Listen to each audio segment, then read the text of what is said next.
Now, if I was doing this, the first thing I would need to do is actually do my blueprint. This is very different than run my credit, see if I can qualify. This is sit down, look at my numbers, find out what my goals are, find out what I'm spending now, add all of those costs up. So I know for a fact what I could spend if I were to buy a house right now. Okay, I was talking to some clients in Georgia. They have a money set aside and they're like, we're thinking about buying. And so I went through this math with them. And on theirs, housing is a little bit different. They would only be able to afford about 70 grand right now. So on 70 grand, it's because their rent's so cheap. In Alaska, rent's really expensive. I'm paying 1,800. They're probably paying 1,000, right? So for them right now, renting makes more sense because a $70,000 home is like living in a trailer. So it's like, do we rent a nice apartment or do we live in a trailer right now?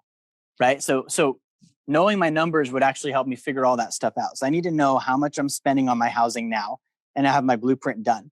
Next, I need to do that math. I need to add up what am I spending, and then if I were to buy, what's the principal, interest, taxes, insurance, maintenance, repairs, utilities, improvements on that home purchase, and what does that actually come out to?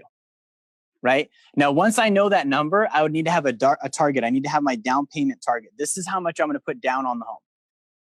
Right? And I need to make sure that I still have savings. Okay, I still have money just in case. All of that stuff is still in play.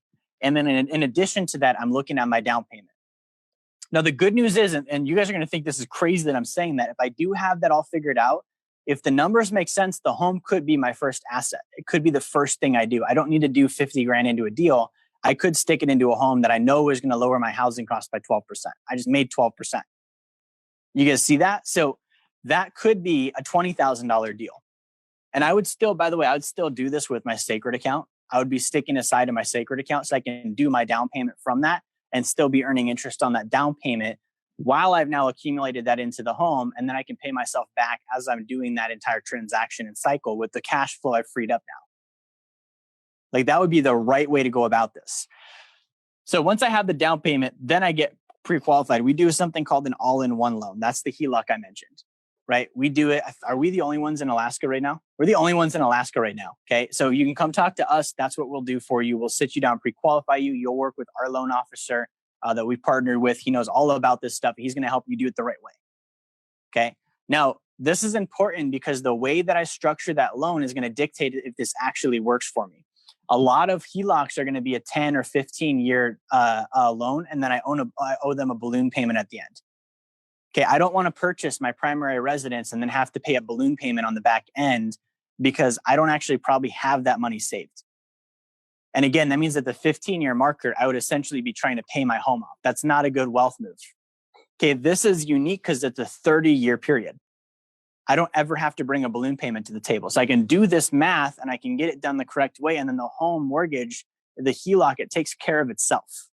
I don't have to like sacrifice my nest egg of wealth that I've set aside for investing to then throw at a house because I have a balloon payment that came up. Right? So that's how I would go about this. Once I have the pre-qualification, I would then go look at properties that fit my numbers. I wouldn't work with just any realtor on this. Okay. I would work with someone that will respect my numbers. They're not going to show me crap that's outside of what I'm looking for. Okay. They have a history of working with a buyer and then not immediately having that buyer turn into a seller. I don't know if you catch what I'm saying there. If I'm a realtor and I worked with the buyer and in 6 months that buyer is now a seller, that means I ripped off that buyer. Okay. I wouldn't be working with those people. I would be working with people when they have a buyer, that buyer doesn't talk to them again for 7 to 10 years on that property. Right. So that's the way I'm looking at it. And then a bonus, this is what we'll cover next week. I would use my HELOC now as my own personal bank.